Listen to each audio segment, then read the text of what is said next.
স্বাগত জানাচ্ছি খাতুনগঞ্জ থেকে মধুশিলের সাথে আছে আমি শামীম জাহেদি। প্রথমবার মতো বাংলাদেশে ঘুরে গেল বিদেশি পর্যটকবাহী ক্রুজ শিপ সিলভার ডিসকভারার। 3 দিনের এই ভ্রমণে বৈদেশিক মুদ্রা আয় হয়েছে প্রায় 35 লাখ টাকা। গত 11 ফেব্রুয়ারি কলম্বো থেকে যাত্রা শুরু করে 22 ফেব্রুয়ারি জাহাজটি সোনাদিয়া নোঙ্গর করে। জাহাজে 13টি দেশের 95 জন পর্যটক মহেশখালীতে আসেন। আজ আমরা আলোচনা করবো বাংলাদেশের বিদেশি ক্রুজ শিপ নিয়ে। এই নিয়ে কথা বলতে আমার সাথে স্টুডিওতে রয়েছেন বাংলাদেশ ট্যুর অপারেটর অ্যাসোসিয়েশনের পরিচালক তৌফিক রহমান এবং প্রতিষ্ঠানটির সাবেক সহসভাপতি তানভীর আহমেদ। জনাব তানভীর আহমেদ এবং জনাব তৌফিক আহমেদ, আপনার স্বাগত জানাচ্ছি রেস্টুরেন্টে। কেমন আছেন আপনি? জি, থ্যাংক ইউ, ভালো। জনাব তৌফিক, আপনার কাছে প্রথমে আমি যেটা জানতে চাচ্ছি সেটা হচ্ছে যে বাংলাদেশের প্রথমবারের মতো ক্রুজ শিপে ঘুরে গেল বাংলাদেশের পর্যটন শিল্পের জন্য একটা বড় মাইলস্টোন বলা হচ্ছে। কী হবে এবং কারা এসেছিলেন এই ক্রুজ শিপে এবং তারা কি দেখলেন? আচ্ছা, আপনাকে ধন্যবাদ। আমি আসলে আপনার মাধ্যমে সবাইকে দর্শকদের জানাতে চাই যে বাংলাদেশে প্রথমবারের মতো একটি আন্তর্জাতিক পর্যটকবাহী ক্রুজ শিপ বাংলাদেশে আসলো।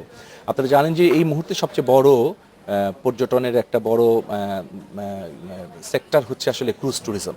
ক্রুজ ট্যুরিজমের সবচেয়ে বড় সুবিধা হলো যে জাহাজের ভিতরে একসাথে মানে কমপক্ষে 100 জন, বেশি পক্ষে হয়তো 1000 লোক নিয়েও কিন্তু একটা জাহাজ কিন্তু মুভ করতে পারে, যেটা আমাদের ধরেন প্লেনে বা অন্যান্য জায়গায় কিন্তু খুব সমস্যা হয়। এবং ক্রুজ ট্যুরিজমে যারা আসে তারা কিন্তু খুব লাক্সারি ট্যুরিস্ট, মানে দে আর বিগ স্পেন্ডার, তারা অনেক খরচ করতে চায়। তারা একটা রিল্যাক্স হইতে যারা আসে, সাধারণত একটু সিনিয়র সিটিজেন যারা বয়স্ক যারা তারাই আসে। তো বাংলাদেশে এটা আমরা গত 3 বছর ধরে কাজ করছি এই জাহাজটাকে আনার জন্য। আপনি জানেন যে বাংলাদেশের প্রতি আগ্রহী করে তুলতেও আমাদের অনেক কাঠখড় পোড়াতে হয়েছে, আমরা বোঝাতে সক্ষম হয়েছি বাংলাদেশের যে ডেস্টিনেশন সেটা খুব ভালো। তো তারপরে তারা সিদ্ধান্ত নিয়েছে যে এই বছরের 11 ফেব্রুয়ারি থেকে তারা একটা ট্যুর স্টার্ট করবে। সেটা শুরু হবে কলম্বো থেকে এবং এটা কিছুদিন কলম্বোর পরে আন্দামানের কিছু দ্বীপ টিপ ঘুরে বাংলাদেশে 22 ফেব্রুয়ারি মহেশখালীতে তারা অ্যাঙ্কর করবে। বাংলাদেশে আমরা তাদেরকে কক্সবাজার, সেন্ট মার্টিন, টেকনাফ অনেক জায়গা দেখিয়েছিলাম, কিন্তু ওদের ধরেন একটা বিশেষ ধরনের পছন্দ আছে। ওরা একটু নির্জনতা পছন্দ করে, একটু পিপল ইন্টারাকশন যেখানে আছে সেখানে এরা যেতে চায়, যার জন্য ওরা কিন্তু ওদের কোম্পানির নাম কিন্তু ট্যুর অপারেটর বলে না, ওরা বলে হচ্ছে এক্সপিডিশন। যেমন এটার নাম হচ্ছে সিলভার সি এক্সপিডিশনস, মানে এক্সপেরিয়েন্স শেয়ার করতে চায়।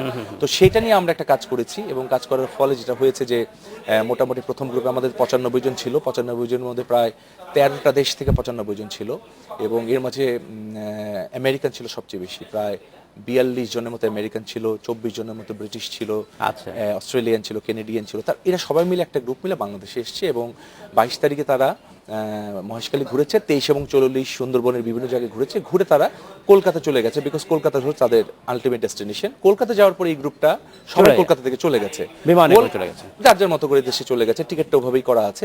কলকাতাতে আবার 28 ফেব্রুয়ারি তারিখে 67 জনের একটা গ্রুপ কলকাতা থেকে আবার স্টার্ট করেছে উল্টো দিকে। তখন আর ডেস্টিনেশন কলম্বো না, তখন ডেস্টিনেশন হচ্ছে কলকাতা থেকে ফুকেত, থাইল্যান্ডের ফুকেত। পথে আবার বাংলাদেশ, ঠিকই আবার উল্টো দিক থেকে 2 দিন সুন্দরবন করে, 1 দিন মহেশখালী করে তারা 3 তারিখে ইয়াঙ্গুনের উদ্দেশ্যে বাংলাদেশ সীমা ত্যাগ করেছে। তো এটা আমি মনে করি যে আমাদের পর্যটন ইতিহাসে একটা বড় মাইল ফলক এবং আমি বিশ্বাস করি যে এটার শুরুর প্রক্রিয়ার সাথে আমরা জড়িত ছিলাম, কিন্তু এই ব্যারিয়ারটা ওপেন হয়ে গেল এবং ইতিমধ্যে আমরা যেটা খবর পাচ্ছি যে আরো অনেক বিদেশি ক্রুজ শিপ যারা ইতিমধ্যে কাজ করে তারাও বাংলাদেশে ভেবে ইন্টারেস্টেড হচ্ছে এবং ভবিষ্যতে ক্রুজ ট্যুরিজম থেকে বাংলাদেশ কিন্তু প্রচুর বৈদেশিক মুদ্রা অর্জন করবে। ধন্যবাদ জনাব তৌফিক রহমান। জনাব তানভীর আহমেদ, আপনার কাছে জানতে চাচ্ছি যে বিদেশি পর্যটকরা বাংলাদেশ ঘুরে গেল, প্রায় 13টি দেশের 95 জন পর্যটক, তারা কি বার্তা রেখে গেলেন বাংলাদেশের জন্য? তাদের জন্য আসলে আমাদের কি করতে হবে? ওনারা আসলে বার্তা এটাই রেখে গেছে যে আমাদের যে একটা, আমি থেকে বলবো যে আমাদের কিছু ইনসিডেন্ট লাস্ট ইয়ার ঘটে গিয়েছিল বাংলাদেশে, যেটা নেগেটিভ একটা ইম্প্যাক্ট পড়েছিল। তো ওনারা বাংলাদেশে আসাতে যেটা হয়েছে যে এই পুরো ওয়ার্ল্ড জানলো, বা ওনারা যে দেশে নিশ্চয়ই মানুষকে বলবেন যে Bangladesh is safe to travel, তোমরা বাংলাদেশে যাও, it's a beautiful natural country, খুব পছন্দ করেছিল বাংলাদেশকে। আমার মনে হয় এটাই বড় বার্তা যে Bangladesh is safe and secure to travel, positive destination হিসেবে। জনাব তৌফিক রহমান, আমরা যখন আমরা শুনেছি, পত্রপত্রিকা পড়েছি, খবর পড়েছি, বলা হচ্ছে যে বাংলাদেশে তারা এই ভ্রমণের মাধ্যমে বাংলাদেশ 35 লক্ষ টাকার মতো লাভ বৈদেশিক মুদ্রা অর্জন করছে, এটা কিভাবে সম্ভব হলো? এটা সম্ভব হচ্ছে যে ওরা তো এসে তো অনেক সার্ভিস নিয়েছে, তাই না? সেই সার্ভিসগুলি মাধ্যমে মানে এটা দুটো জিনিস হয়েছে। একটা হয়েছিল যে একটা হয়েছিল ধরেন কিছু কিছু লজিস্টিক বাবদ, ধরেন ওরা এখানে এসে স্পিড বোট ভাড়া করেছে, আমাদের দুইটা ট্রিপে প্রায় 24টা স্পিড বোট ওখানে যুক্ত ছিল সারাদিনের জন্য। ওখানে টোটাল মিলিয়ে 115টা ওখানে যে ওই যে ব্যাটারি চালিত যে গাড়িগুলি, যেটাকে আমরা টুকটুক বলি বা টমটম বলি, সেই গাড়িটা ভাড়া করেছে, যেটা স্থানীয় পর্যায়ে স্থানীয় লোকজনই এটা করেছে। ওখানে যে যাওয়ার পরে আমাদের বেশ কিছু, যখন সুন্দরবনে যখন ঢুকেছে, সুন্দরবনের একটা ফি আছে, সেই ফিটা আমাদেরকে দিতে হয়েছে। স্পিড বোট থেকে শুরু করে জাহাজ থেকে শুরু করে সুন্দরবনে একটা নির্ধারিত ফি আছে, সেটা সরকার পেয়েছে। ওরা যখন এসছে প্রত্যেকে $51 করে ভিসা ফি দিয়েছে, অ্যারাইভাল ভিসা ফি দিয়েছে। সেই বাবদও প্রায় 4 লক্ষ টাকার মতো শুধুমাত্র, মানে দুইটা গ্রুপ যদি আমি বিবেচনা করি তাহলে প্রায় অ্যারাউন্ড 6 লক্ষ টাকার মতো শুধু ভিসা ফি দিয়েছে তারা বাংলাদেশে ঢোকার জন্য। এটা পুরোটাই কিন্তু আমার সরকার পেয়েছে। আর কিছু আরেকটা জিনিস লাভ যেটা হয়েছে সেটা হচ্ছে, যেমন ট্যুরিজমকে আমরা এই মুহূর্তে বলি যে ট্যুরিজম ইজ এভরিবডিজ বিজনেস। পর্যটন আমার একার ব্যবসা না, সবার ব্যবসা। আমরা বলি যে রাস্তাঘাটে বেরোলে বাদামালা থেকে শুরু করে রিকশালা থেকে শুরু করে সবাই লাভ, সেটাই কিন্তু হয়েছে যে স্থানীয় যে জনগণ, স্থানীয় জনগণ ধরেন তাদের পোস্টার সাজিয়ে বসেছে, ওখানে তাদের যে কাপড়ের দোকান, ওখানে ধরেন আমি একটা ছোট্ট উদাহরণ দিই, ধরেন আমাদের এখানে যে চিপস, পটেটো ক্র্যাকার চিপস, আমি এসে দেখলাম যে লাইন ধরে ধরে দোকানে দাঁড়িয়ে সবাই পটেটো ক্র্যাকার চিপস কিনছে। তাই বললাম যে তুমি কি, আমরা বাংলাদেশে বিদেশি চিপস কিনতে যাই, বলো যে এটা খুবই ভালো এবং মজা, এবং যাওয়ার সময় তারা 300-400 পটেটো ক্র্যাকার চিপস কিনে নিয়ে চলে গেল জাহাজের জন্য। ধন্যবাদ। আমাদের নিতে হবে ছোট্ট একটি বিরতি। Thank you. আপনার ছোট্ট একটি বিরতি, আমাদের সাথেই থাকবেন, ফিরছি এক্ষুনি। ফিরছি আবার আলোচনায়। জনাব তানভীর আহমেদ, আপনার কাছে আমি জানতে চাচ্ছি যে আমরা যখন বলছি যে ক্রুজ শিপ বাংলাদেশের প্রথম আসলো, এবং তৌফিক রহমান ভাই বলছিলেন যে আরো আসতে চায়, আরো বিদেশি যারা অপারেটর, যাদেরকে বলা হচ্ছে যে এক্সপেডিশন কোম্পানিজ, তারা আসলে আসতে চায়। তো সেই ক্ষেত্রে আসলে আমাদের আর কি তারা যদি আসতে চায়, বেশি পরিসরে আসতে চায়, তার জন্য আমাদের কি ধরনের ইনফ্রাস্ট্রাকচার দরকার, কি ধরনের আইনি কাঠামো দরকার, যেটা এখন কিছুটা হলো একটা ব্যারিয়ার তো আছেই। ফার্স্ট অফ অল যেটা, যে এইটা যখন ফার্স্টে এসছে তখন কিন্তু আমরা জানি যে তৌফিক ভাই গত 3 বছর ধরে এটাকে রেডি করেছে। আমাদের বিভিন্ন মন্ত্রণালয়ে বারবার যেতে হয়েছে, অনেক হেল্প করেছেন ওনারা আমাদেরকে, সব মিনিস্ট্রি, বাট বারবার কোনো পারমিশন ছিল না। কিন্তু এত বড় ship, specially if I talk about Sundarban, সুন্দরবনে কিন্তু 50 জনের বেশি লোক নিয়ে কোনো জাহাজ নাইট স্টে করতে পারে না। রাইট, একটা ছিল নীতিমালা, আমাদের ব্যারিয়ার ছিল, তো এটাকে ব্রেক করতে হয়েছে। কিন্তু এটা করার জন্য অনেক টাইম লেগেছে। তৌফিক ভাইকে উনি বারবার গিয়েছেন মিনিস্ট্রিতে, বিভিন্ন জায়গায়, বিভিন্ন মিনিস্ট্রি, পরিবেশ মন্ত্রণালয়, বন মন্ত্রণালয়, তারপর ট্যুরিজম মিনিস্ট্রি, নৌ পরিবহন মন্ত্রণালয়, সব মন্ত্রণালয় থেকে পারমিশনগুলো ছিল। যদি এটাকে ফিউচারে আরো ইজি করা যায়, যে এরকম পারমিশন নিতে, এখন যেহেতু একটা প্রসেস হয়ে গিয়েছে, সেটা যদি আমাদের আরেকটু সহজ করা হয়, তাহলে হয়তো বা আরো বিদেশি একটা ওয়ান স্টপ সলিউশন করা উচিত, এবং সার্ভিসে ওয়ান স্টপ অবশ্যই থাকা উচিত। কিন্তু ইনফ্রাস্ট্রাকচার নিশ্চয়ই, এই ইনফ্রাস্ট্রাকচার হবে না যখন অনেক পর্যটক আসবে, তখন কি করবে, এবং স্পেশালি ক্রুজ শিপের জন্য কি থাকা? তা তো বটে। ধরেন আমাদের এখানে আমরা যেটা করেছি অনেকটা, আমি বলবো যে আমাদের ভালোবাসা এবং গায়ের জোরেই করেছি আর কি। সেটা ধরেন আমি একটা সিম্পল উদাহরণ দিই, এই যে স্পিড বোটগুলি আমি মহেশখালী থেকে ভাড়া করেছি, ওই স্পিড বোটে আমরা কোনো ভালো বাঙালি, আমি কিন্তু উঠতে চাইবো না, মানে এগুলির এতই দৈন্য দশা। এখন এই স্পিড বোটগুলিকে আমি টুরিস্টদেরকে কি করে দেখাবো, মানে টুরিস্ট একটা দেশে এসে কি ধারণাটা পাবে? তারপরে ধরেন আমি আগে থেকে চলে গেছি, কয়েকটা স্পিড বোটকে গিয়ে আমরা রং করিয়েছি, আমি যে এটাকে তুমি একটু রং করো, একটু পরিষ্কার করো, করে দাও। তার মানে ভবিষ্যতে কেউ যদি আসে, আমি এভাবে কিন্তু করতে পারবো। সম্ভব না এটা। সুন্দরবনের একটা এক্সপেরিয়েন্স আমি শেয়ার করতে চাই আপনার সঙ্গে। আমরা তো ওনারা ফার্স্ট যখন আমরা শিপটা রিসিভ করব, মহেশখালী থেকে যখন উনি বিদায় দিয়েছে, সুন্দরবনে আমরা রিসিভ করব হিরন পয়েন্টে। মানে আমাদের দুইটা টিম ছিল আর কি, একটা মহেশখালীতে, একটা সুন্দরবনে। ওয়েদারটা এত রাফ ছিল, আমরা যখন কোকিলবনি থেকে আমরা যখন হিরন পয়েন্ট যাব, আমাদের কিন্তু সমুদ্র পাড়ি দিতে হয়। তো ওই জায়গাটা এত রাফ ছিল যে আমাদের পক্ষে, আমার যে শিপ কোকিলবনি, এটা নিয়ে জাহাজ ছিল, এটা নিয়ে যাওয়া সম্ভব হয়নি। তখন আমরা কি করে যাব? আমাদের কিন্তু ওরকম কোনো ইনফ্রাস্ট্রাকচার নেই, ফ্যাসিলিটিস নেই, লজিস্টিক নেই যে আমরা যাবো, কিন্তু যেতেই হবে, we have to go, because আমরা কমিটেড টু, আমরা সার্ভিস দিবই আমরা। দেন আমরা কি করলাম, আমরা ফরেস্ট গার্ডকে, আমাদের গাইডকে আমরা পাঠালাম হচ্ছে হিরন পয়েন্টে, যাও তোমরা একটা ফিশিং ট্রলার অ্যাটলিস্ট ধরে নিয়ে আসো। একটা ফিশিং ট্রলারকে ধরে তারপরে আমরা কিন্তু 8জন গাইড, 10জন গার্ড, আমরা আরো কিছু লোকজন মিলে আমরা কিন্তু এক রাত আমাদেরকে জীবনে ঝুঁকি নিয়ে এক রাত আমরা হিরন পয়েন্টে গেস্ট হাউসে ছিলাম। আমাদের যদি আরেকটু ফ্যাসিলিটিস থাকতো, তাহলে হয়তো আমাদের এই কষ্টটা করতে হতো। সেটা নিশ্চয়ই হতো। আমার মনে হয় তানভীর দু একটা শেয়ারও করতে পারে, কারণ ও টুরিস্টদের সাথে গাইড হিসেবেও ছিল। হ্যাঁ, তারা কি বলছে আসলে? ওরা যেটা বলেছে, যে যখন ধরেন আমরা তো খুব ভোরবেলা ওনাদেরকে রিসিভ করেছি হিরন পয়েন্টে, আচ্ছা, অ্যারাউন্ড 5:30 বা 6টা। তো সুন্দরবন যখন দেখছে, ওদের সবার মুখে ছিল যে wow, it's such a beautiful place. এত সুন্দর জায়গা ওরা কখনো দেখে না, অবশ্যই সুন্দরবনে একজন যদি কেউ একবার যায় তাহলে নিশ্চয়ই বলবে যে সুন্দর। এবং আপনি দেখেন ওরা সবকিছু নির্জনতা, এত পাখি দেখেছে ওরা, ও মাই গড, মানে পাখি দে লাভড অ্যানিমালস, পাখিগুলা, তারপরে ট্র্যাকিং যখন হয়েছিল ওটা, তারপর ওরা তো শ্রীলঙ্কা থেকে, ইন্ডিয়া থেকে এসছে, ওরা আসার পরে যেটা বললো যে আমরা শ্রীলঙ্কা থেকে এসেছি, বাট আমরা we didn't like Sri Lanka, we like Bangladesh, মানে টোটালি খুব আনটাচ। তো আমাদের স্মাইলি পিপল ইন মহেশখালী, ওরা মানে খুব ভালো একটা ডে স্পেন্ড করেছে, তারপরে সুন্দরবনে এসে 2 দিন ছিল, মানে অ্যামেজিং ওদের এক্সপিরিয়েন্সটা, they want to come back again. ধন্যবাদ, আমরা নেব একটি বিরতি। আমরা নিচ্ছি একটি বিরতি, আমাদের সাথেই থাকবেন, ফিরছি শীঘ্রই। স্বাগত আরেকবার খাতুনগঞ্জ থেকে মধুশিলা। আজ আমরা আলোচনা করছি বাংলাদেশের বিদেশি ক্রুজ শিপ নিয়ে। এনে কথা বলতে আমার স্টুডিওতে রয়েছেন বাংলাদেশ ট্যুর অপারেটর অ্যাসোসিয়েশনের পরিচালক তৌফিক রহমান এবং প্রতিষ্ঠানটির সাবেক সহসভাপতি তানভীর আহমেদ। জনাব আহমেদ এবং জনাব রহমান, আপনাকে স্বাগত জানাচ্ছি আরেকবার। জনাব তৌফিক রহমান, আপনার কাছে আমি জানতে চাচ্ছি যে সাধারণত এখনকার যে নতুন পর্যটক, যারা এক ধরনের পর্যটক আছেন যারা আসলে পছন্দ করেন নিরিবিলি জায়গা, কাম কোয়াইট প্লেস, যেখানে তারা প্রাকৃতিক সৌন্দর্য দেখতে পছন্দ করেন, আসেন, তারা কিন্তু সব টুরিস্ট কিন্তু বড় বড় বিল্ডিং, বড় বড় পার্ক দেখতে চান না। তাদের জন্য এই ওই ধরনের সেগমেন্টের জন্য বাংলাদেশ খুব একটা ভালো একটা জায়গা ট্যুরিজমের জন্য। এটা যে আমাদের ন্যাচারালি সেই জিনিসটা আমাদের আছে, এর সাথে আসলে কি বাড়তি দরকার যাতে আমরা সবসময় বলি আমার বিদেশি টুরিস্ট আসে না আমাদের দেশে, তাদের কানতে হলে কি করতে পারি? আপনাকে এই ট্যুরেরই একটা এক্সাম্পল দিই আমি আপনাকে, যেটা প্রথমে আপনাকে আমি বলেছিলাম যে এদের নাম হচ্ছে সিলভার সি এক্সপেডিশনস। এরা কখনোই ওদেরকে বলে না যে এটা ট্যুর অ্যান্ড ট্রাভেলস। এক্সপেডিশনস মানে ওরা আসলে মেইনলি মিন করতে চায় এক্সপেরিয়েন্স। ওরা যে জায়গায় যায় সেই জায়গার মানুষজনের সাথে এক্সপেরিয়েন্স শেয়ার করতে চায়, এক্সপেরিয়েন্স গেইন করতে চায়, সেটি হচ্ছে এদের মূল উদ্দেশ্য। তো সেই ক্ষেত্রে যেটা হয়েছে যে আমাদের এখানে ওরা যখন প্রথমে রেকিতে এসেছিল, একটা ইন্সপেকশন করতে এসেছিল আজ থেকে 2 বছর আগে, আচ্ছা, তখন কিন্তু ধরেন আমি তাদেরকে সেন্ট মার্টিন, টেকনাফ, আমাদের কক্সবাজার বিচ সব আমি দেখিয়েছি। ও কিন্তু একদম পুরোপুরি হতাশ।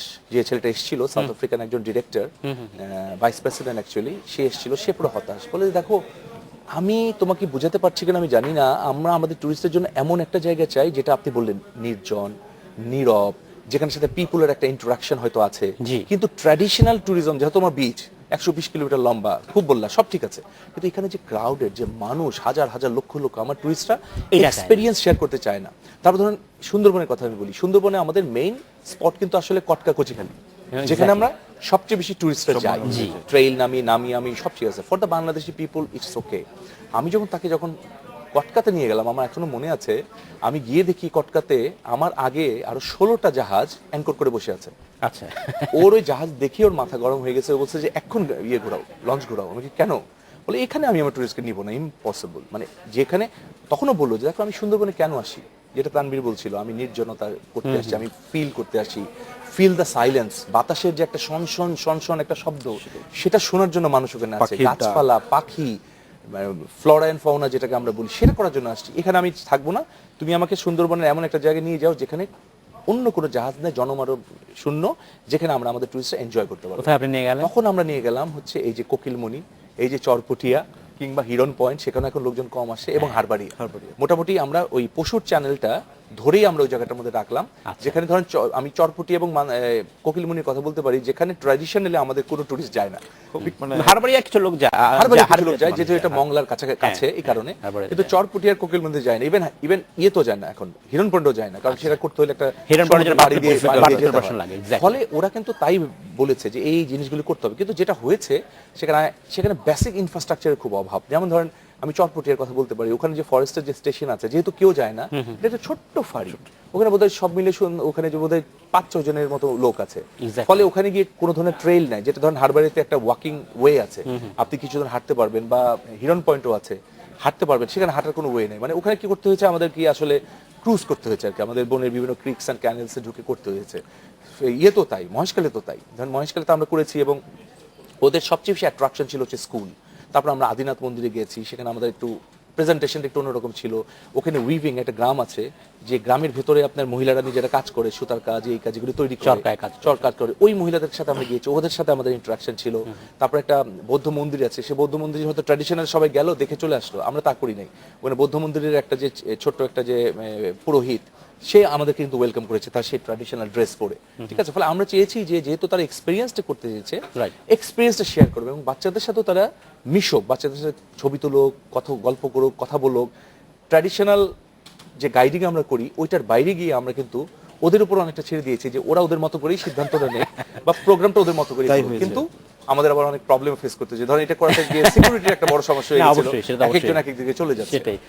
তানভীর রহমান, আপনার কি মনে হয় যখন তারা গেলেন রিকল ভ্যালুটা কতটা থাকবে, কতটা তারা কতজন আবার দেশে ওখানে বেড়াতে আসতে চায় বা তাদের পরিচিত জনকে তারা বলতে চায় যে তোমরা সেখানে যাও, সেটার কতখানি? এটা ওনাদের মুখ থেকে যেটা আমার শোনা, ট্যুরিস্টদের মুখ থেকে, যেহেতু আমি সুন্দরবন পার্কটাতে আমি ছিলাম নিজে, তো ওখানে ওনাদের কথা হচ্ছে যে আমরা we will come back again for longer period, কারণ এই একদিন দুদিনে সুন্দরবনটা আসলে দেখা যায় না, বাংলাদেশ দেখা যায় না, তো আমরা অনেক সময়ের জন্য আসবো।